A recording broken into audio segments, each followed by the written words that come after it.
Hello everybody, apa kabar? And welcome to Virtually Peranakan Fest 2024. My name is Baba Alvin Un from Peranakan Sayang, hosting this festival from Singapore.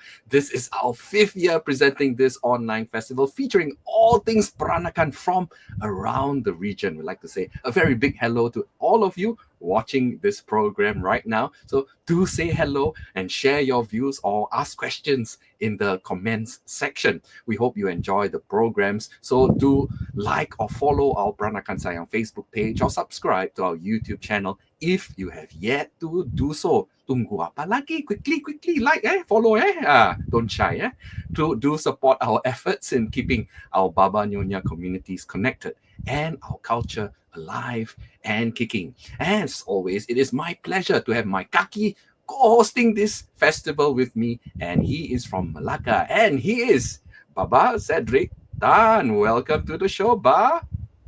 Welcome. This is Cedric Yay! from Malacca. Hi, by Alvin. Hello. Now, this Uh, program is especially exciting because it is about this wonderful book called the Chris yeah, Ong Collection book. Oh, it's 200 over pages, 260 plus pages. A wonderful coffee book filled with beautiful photographs. I tell you, so many that, stories, so many photos inside. Beautiful sekali tau. that's the reason why I no more sunglasses. This time it's really to drool over the colors, the types, the variety. Ooh. Now, before we bring on our guests to join us on this stream, we're going to show you a wonderful video on the making of the Chris Ong Collection book, which gives us a wonderful overview of how this book was produced. So enjoy the video.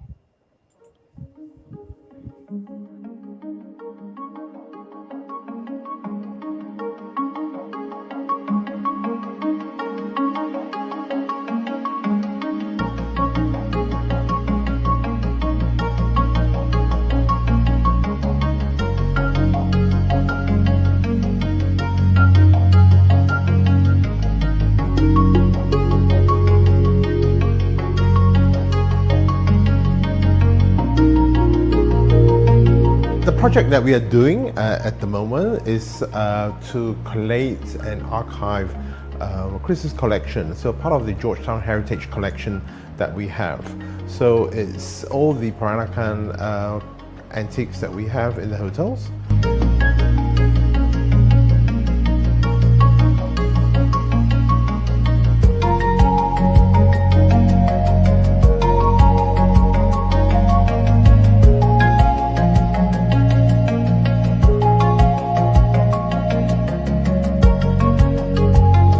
Suppose I've been asked, do I know what I have? Do I know what I own? And I can't really give a definitive answer. I sort of have an idea, but I don't really know where they are or how many of them I have. So it started as a project to document and archive the main collection, what I consider to be my permanent collection. And when I started doing that project, I discussed it with my media person, Nikki, and he thought it was a good idea to, while you're doing that work, photographing it and trying to do a QR code for something to find out where it is, why not put a little bit more effort to create a book so that we can say that these things were here at this point in time.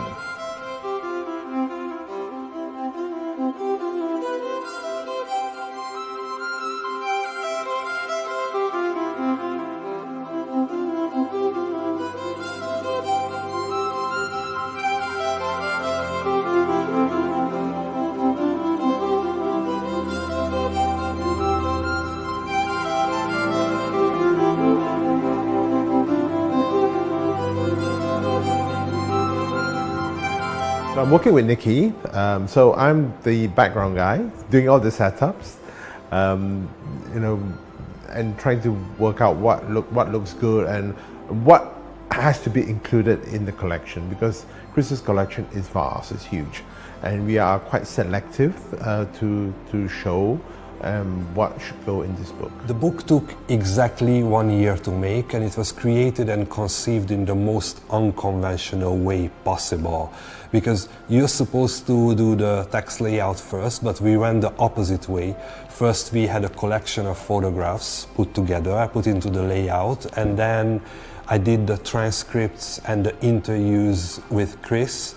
And this opened him up to tell these beautiful stories about his childhood, his formative years, and from the times that he began collecting.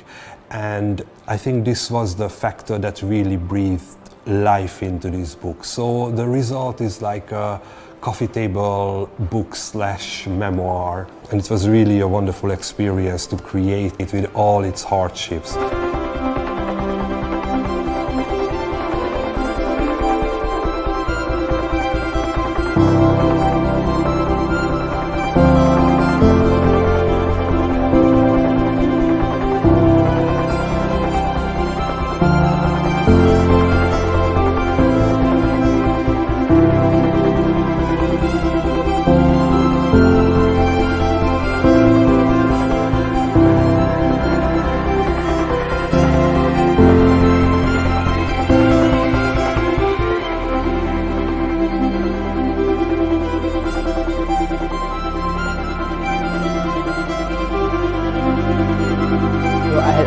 Streams of major things I was collecting. I mean, obviously, porcelain is one of them because Peranakan families and Peranakans in general are obsessed with the colorful porcelain.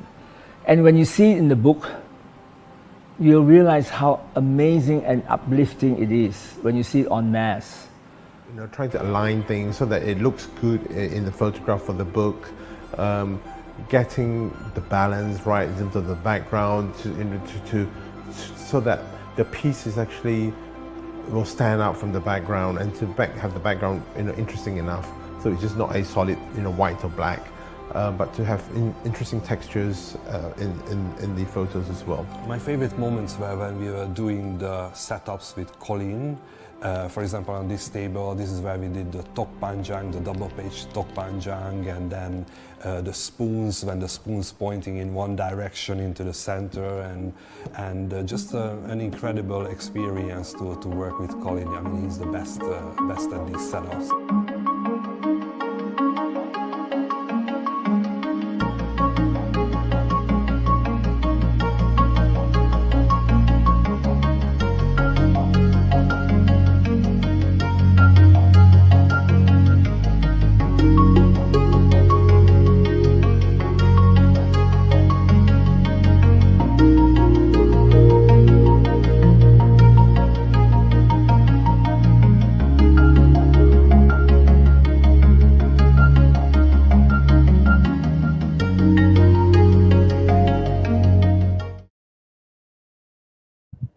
Wow, what an amazing production and effort to put this whole book together. It must have been quite an effort. Oh, my jaw literally hitting the floor already. Looking exactly. at all the colorful wares and everything. Oh, seriously, this guy is a great collector. Okay, so it's time to bring on our guests to the show. Of course, we have Chris Ong. He's a former investment banker. Now, of course, he's a hotelier and he's the founder and owner of the Georgetown Heritage and Hotels. And also joining him is the general manager. And of course, he's Colin Yap. So let's bring the gentleman on the show. Hello, guys. Hi, everyone. Hi, good afternoon. And they are right now in Penang. So we're going to say hello to them. And we've got a whole host. How are you guys doing in Penang? Everything okay? Yes, everything's okay. It's getting into the busy season, so the hotels are getting busy. Oh, that's good news. So we've got a whole host of questions to ask you regarding this wonderful book and all your efforts in putting this together. And of course, our viewers will also have questions. So if you do have any questions, you can post it or type it in the comment section, whether on Facebook or YouTube. And I'm sure our guests would answer. So, Cedric, when you shoot off the first question, Yes, definitely. I was, in fact, I am right now awestruck with what you have in your collection, and I guess it must have taken you years and years to collect. So if you can, do you mind sharing with us how long have you actually taken to collect all this beautiful stuff, and how do you maintain them? I suppose collecting, I've been a collector since I was a very young person, like 12 or 13. I started buying my first piece. So, but it never really got serious until I came back to live in Penang. So I lived overseas for 30 years, working as, as a banker. So when I came back to Penang and I sort of like got into the whole heritage business,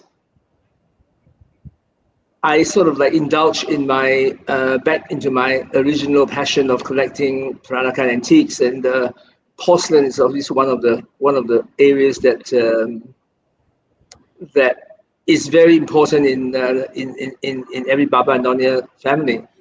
So I would say that I sort of like got into the swing of collecting seriously probably in the last 15 to 20 years. And there's a purpose. There's a purpose as well, because then the vast quantity can be spread out among the hotels, because storage is a huge problem for collectors.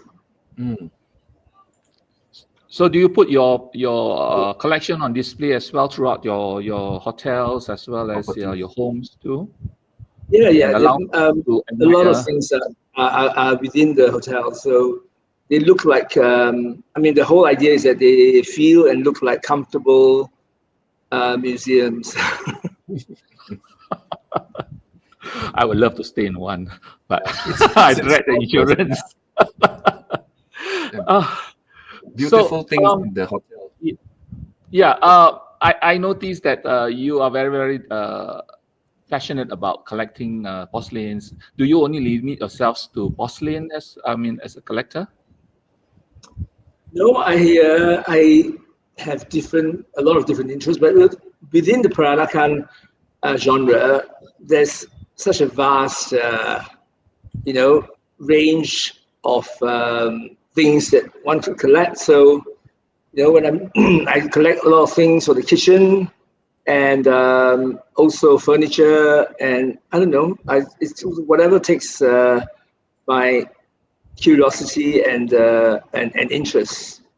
I think there are a lot of things that I sort of built up a collection where no one's ever really thought of before. Like if you look in the book, the sauce dishes, they are just so wonderful in en masse. But obviously the pride of my collection is the Kamcheng collection, because having listened to Peter Wee in the past about how this symbolized, it's a key symbol for Peranakan objects of art. So that was my focus, because when you're starting from almost like scratch, you really do need to know which direction you're going. I saw that you, besides collecting, you are also kind enough to share your collection with the public, and I think you have had a series of exhibitions based on your collection. And and if I'm not wrong, I've seen the colored wares as well as the blue and whites pieces on display. What made you actually to want to actually share all those things with the public? Okay, the book is basically, as I said earlier, was to archive and document what I've actually got at a certain point in time, because at some stage one has to do these things, and it developed into a book. But in terms of, sorry, what was the question again? Yes, what I meant is that I know that now you have already ventured to the book, but prior to this, you have held a few exhibitions showcasing. Okay, exhibitions. The exhibitions was really a way of celebrating Georgetown during the Georgetown Heritage Day. So we started it in 2017, my first exhibition, and we've got because it was held in 7 terraces, just for sake of the branding, we announced that we were doing 7 collections over 7 years. And sometimes, it's hard to come up with a theme, but, I think we've managed to have make the exhibitions quite interesting over time. And we're in the second cycle of the whole 7 years. So we have revisited the first collection that I did in 2017, and that was the sweet meat trays, or what I call the Chinese bonbonniere. And it's a challenge to showcase and to display your collection to the public, but I love the personal interaction with people, so it's very rewarding that way, and to educate a lot of people about these things. So Chris, you're probably one of the biggest collector of all the wonderful kamchings and porcelain. Is there any one thing that you're particularly looking out for, or you're in general looking for anything that's dealing with the subject matter? Well, I suppose there are several reasons why I've developed such a large collection, and basically to have a collection of these things that are still from Georgetown in Georgetown, because so much of it has left the shores here. You look at your museums, whatever, that so much of it is from Penang. So in my small way, I sort of felt that if I can do something to keep at least a sense of what was here before, then and showcase it to the public, then at least I'm doing some public duty. With such a large collection, you must have something that is your favorite, like, oh, this is the creme of the creme of the whole lot. What would be your favorite type? I really, really don't have a favorite. I'm quite dispassionate about things. Like, I collect them because it's sometimes I go down a direction because I'm curious, and I just want to know as much about that particular art form, or as much as I can. So, for example, when I focus on the festive wear, right, I just then branch into looking at the special order festive wear, and you see right on there, there's a set of special order festive wear, and it's fascinating to see the opulence and the taste of these people who ordered their china from Xinjiang. So I love some of these things, but I am not that obsessive about like having a piece that if there's one thing that I thought was quite unique in my collection is the blue plates, the blue Nonia plates with the phoenix and the peonies. They are, yes, a blue background, and I think they're unique to Penang. And I was told that it was only made for 1 or 2 families in general. And the art form on that, I love looking at the art form, the artwork, and the artwork on that is particularly beautiful. So with such a large collection, are all these used at all the properties in the hotel? Well, actually, we do have, I use them for my monthly soirees that I have for my hotel guests to immerse themselves in Peranakan culture. So we do serve from our collection of Peranakan porcelain tableware. Wow. In the hotels, it can be arranged, but it's not. In a restaurant, I had a lot of even retro and vintage stuff. But when you look at how much gets damaged, Yes. it's not possible. I can understand that. That was the fear I had if it's going to be used for actual I actually dining. have some of the blue and whites, the kitchen chin, in one of our private dining rooms, and people can choose. It's a folly of mine, but I let people choose the type of china they want for their dinners. Oh, wow. Ooh. Chris, I'm Yes. just wondering, for those people who have not read your book, can you indulge them in actually what have you actually laid out in that book for them to see?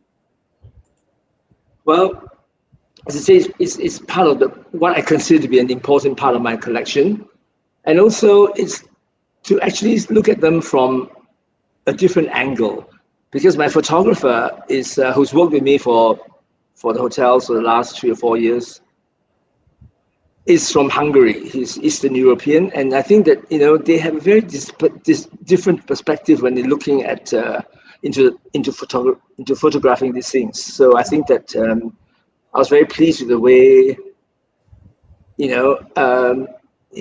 looking through Peranakan porcelain through his eyes. Wonderful. And the photographer is Nikki Almasi, I Yes. believe, the gentleman in the Nick. video. He and Colin here, my GM, was in charge of coordinating the production. Yes, maybe we can have a question for Colin since he's here. Colin, well done on the fantastic layout and shoot and all that. How big a project was it for you? It was my first, and it was huge. It took a year for us to do this, and the responsibility of moving everything out from the cabinets for the photo shoot and to lay out everything. Yeah. So going back to like some of the events that we have done for Chris's home or at his birthday. So we do use them on special occasions. A lot of it are taken out. For special occasions, yeah? Yes. So we have a question from one of our viewers from Midori, who's in Japan, Kyoto, I believe. Where do you get all energy to do all this whole collection? It's really a mess. But actually, you've only seen really a part of the collection. Wow. When I look back, I ask myself the same thing. I mean, how could I have done anything else apart from buying and editing the collection? There were a lot more photos that we took that we came to the point, Chris said that you have to stop. Yeah, so how big is your collection really? Do you know how many items you How many have? percent of it actually being showcased actually? As I said, I don't really know. Okay, we can take some. He doesn't know. Because you'd be surprised, but when you actually go to someone's home and they want you to buy things, at first they show you like maybe 20 pieces or a dozen, right? And then when you're actually there and they tell you, that's the whole collection that they want to sell, and it's a few hundred pieces. Oh. And it's mind-boggling. Number one, how to store it. Number two, I haven't got enough money to buy that. And what you're gonna, all those permutations. So it's quite fun. It's quite challenging, and I don't know where I get the energy from. I'm supposed to, when you're doing something you're passionate about, it comes from somewhere. Yeah, it's all about passion, isn't it? Yeah, I mean, like when I look back at how I when I came back 15 years ago or so, I created 5 or 6 hotels, and I sold off 2. It's like, wow, where did I get that energy to do all that?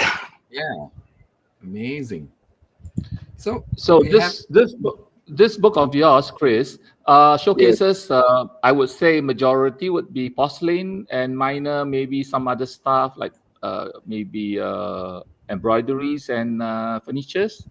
No, we have not done textiles here because I don't know. I put on things that I think I've got a large collection of, and the wedding chamber is one section in the book that I don't know what happened, but I ended up with a lot of beds, very good wedding beds, and it's always been an area that these things come to you. I mean, as a collector, you might think that you can plot your direction, but it's really up to the things that you come across. And Wow. these So you photos all are went all to great collection. yes.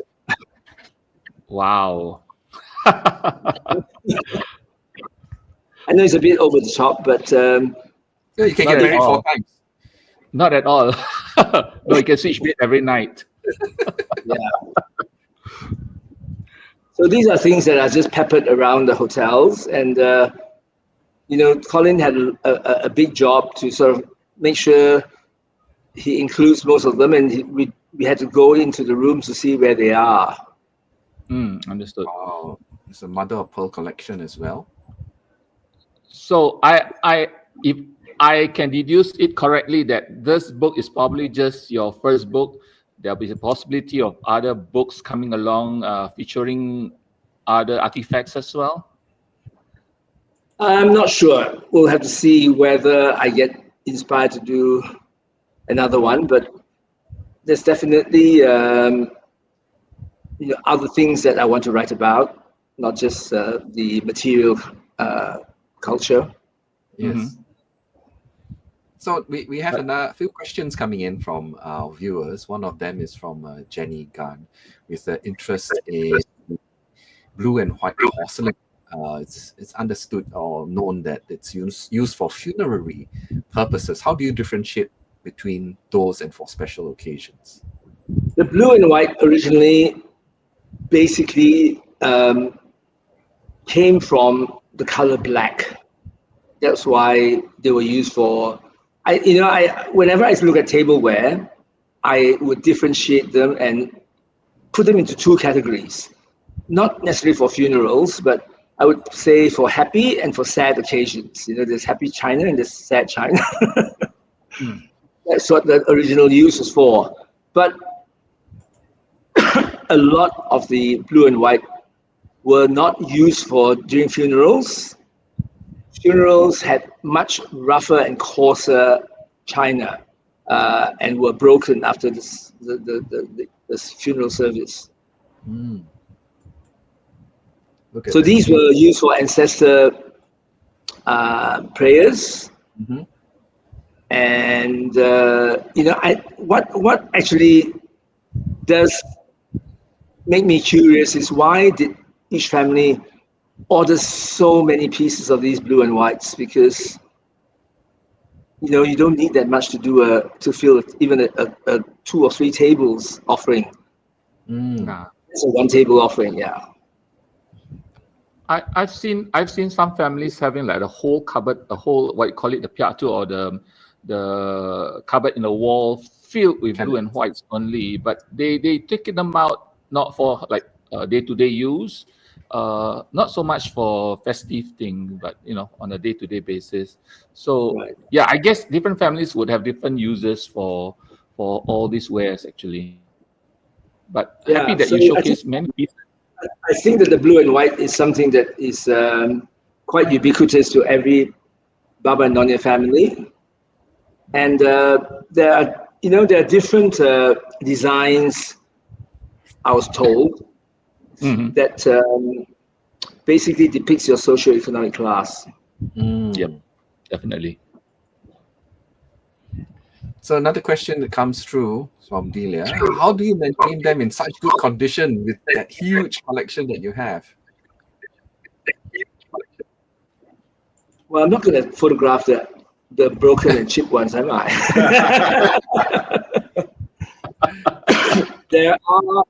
I collect, as I said, even damaged ones, because when you're studying these things, it's important to understand the feel of them, the weight, the texture, compared with reproductions. So especially if it's a design that I haven't owned before and not come across.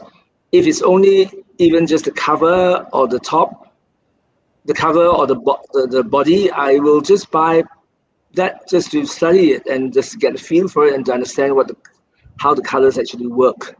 Yeah, so I have what I call my topless collection. Topless. Okay. The topless kamchings, Everybody and close then your the eyes. topless chupus, and we I have, and then basically you can use them in other ways. For example, the chupus are very good for, the size is just perfect for finger bowls when when you're doing tok panjang, people are eating with their hands. Mm. So, I mean, with your whole collection of all the porcelains and all that, if somebody, say, would like to start a collection of their own, what would your advice be? I mean, with all your hindsight of collecting all these porcelain over the years, what would your advice be if you started now with all that knowledge? Well, it really depends on why you want to collect, right? Mm. If you want to collect to use on special occasions, it's a different strategy. But if you just want to collect because of the beauty of them, I think, you need, Peranakan porcelain is something that looks better on mass. I think one piece on its own or two pieces looks a bit lost. Yes. And because they come in so many various shapes and forms for different users, it's important to first decide, am I going to focus on colors or shapes? So, when I had that conversation myself, I went down the route of shapes, right? So that there's a lot more variety in the shapes that one can collect. Because it's a very boring process collecting things that are that are not very many out there, not a lot of variety. So you don't get that buzz or excitement or adrenaline rush when you see something that you think, oh, that will fit perfectly into my collection. So the next question is for Colin. What was the biggest challenge you faced in overseeing this whole production of this wonderful book? Wow. Nervous laughter. Doing the setup for the Tok Panjang, to get it all right, so that everything is in right position, so that when you photograph it looks amazing. That's what we wanted. Was like to have this grand table, everything perfectly aligned, and that was always a challenge. Yes, to get that done. And this is your first time doing this? Yes. Wow. Yes, this is my first time involved in a book. Yes. Yeah. Yeah, but Collins had a long time in hospitality, so he knows how to set tables. But yeah, so we used to be very precise in distancing and things like that. Yeah, so you get used to it. But by once you photograph it, you spot all the mistakes and stuff, and then you start correcting. Yeah. Ah, wow. Yeah. That's I think a the lot. challenge as well is to get once it's photographed, it's that tricky negotiation to see how you can get it reshot. Yeah. I guess Yes. as a creative person, you don't stop criticizing your own work. When you take something, then you'll find fault with it, like I do when I write a song. Say, no, something is not right. I have to go back and change it or something like that. Does it happen to you as well? We do. I think it's like that spoons. We actually did the spoons in one take. It took me about half an hour to set it all out. I just like really focus and concentrate. Don't talk to me. Just like leave me alone and just get it all done. And then we took a few shots, and I was like, myself and Nicky man, it's like, okay, that's it. I think we're okay with this one. How many spoons were there in this shot? I have no idea. I did not count. I just kept bringing. I just had to get the sequencing right throughout the whole process. That was my focus. And the other challenge, I think, is for Colin to tell me when to stop, what to not include, and have a voice of reason. Yes, yes, yes. It doesn't end. It keeps going No. and on. Yeah. But Wow. perhaps you should continue photographing your artifacts. I mean, for the future, put it that way. Yeah. Very expensive exercise. But when you sell your book, definitely you'll feel very, very satisfied with it. Well, Yeah, there's no point in producing a book that's half-hearted or something that you're not going to be proud of. And I think that for me, the production quality, the quality of the paper and the cover, they're all things that we put in a lot of effort to make sure that it'll stand the test of time, as well as represent what our obsession is about. Mm. no doubt, no doubt. So, Chris, where can we get your book if we need to find one? Yeah, in Penang, in Malaysia, in Singapore. Well, I don't have a distributor yet, but so far people have been writing to us, and we'll send it to them. So you can buy it at any of our outlets in Georgetown. The first month or so, it was still being sold at Warung Old China in KL, Yeah. through my friend Johnny Wong. And we launched the book in KL in Warung Old China as well. So it's not a huge production run. But it's selling well, and we've got it in a few bookshops now in Penang. Right. So if you write through us on email, we will be able to post it out to you. So mostly, in terms of Singapore postage, is about 95 ringgit to Singapore for the book. But so all our hotel outlets will have the book. Okay. So definitely, if anybody out there who's in Penang, you know where to go to get this beautiful book. Yeah. So It's also very heavy. It's over 2 kilos. So it is. It is Wow. heavy. Yeah, it is heavy. Oh, So if wonderful. anybody's in Penang on the 20th of January, we are having another book launch at the Penang Institute. 20th of January. Where can people find the information as to what time? Facebook, we will post on Facebook. But the Penang Institute has a very active Facebook. Ah, okay. So go find all the information, folks, if you happen to be in Penang on that day. If you happen to be in Penang, do come. So I think Gerak Budaya Penang Institute will be publicizing this event for January. Okay, wonderful. I think that's great information for everybody, and I certainly hope everyone had a wonderful view or preview of the book. If you have yet to get the book itself, it's definitely a must buy if you love all these beautiful Peranakan things and wonderful collection from Chris. Congratulations on the production of the book, guys. I think it's a wonderful book to have. Thank you for having us on. It's great to be asked. Okay, so once we have come to the end of this program, we'd like to thank all our presenters, both Chris and Colin. Thank you guys for being on our show and being part of our festival. Yeah. Thank you so much. Our honor to have you on board. Yes, I also like to thank my co-host Baba Cedric Tan Kamsia Ba for joining me in presenting this festival. My pleasure, always. Yeah. And we've got one more session this afternoon. It's going to be at 5 p.m. So do go on to the next link to join us. It's called Siapa Baba Nyonya, as we delve into the origins of our culture. We have Dr. Nara Lee, Dr. Poe Gyok Hoon, and Lee Yuan Tian joining us for that final session happening from 5 p.m. So come see everyone for joining us on our Virtually Peranakan Fest 2024, organized by Peranakan Sayang. My name is Baba Elvin Un. Take care, and we'll see you soon. Bye-bye, everybody. Thank you. Bye. Thank you. Goodbye.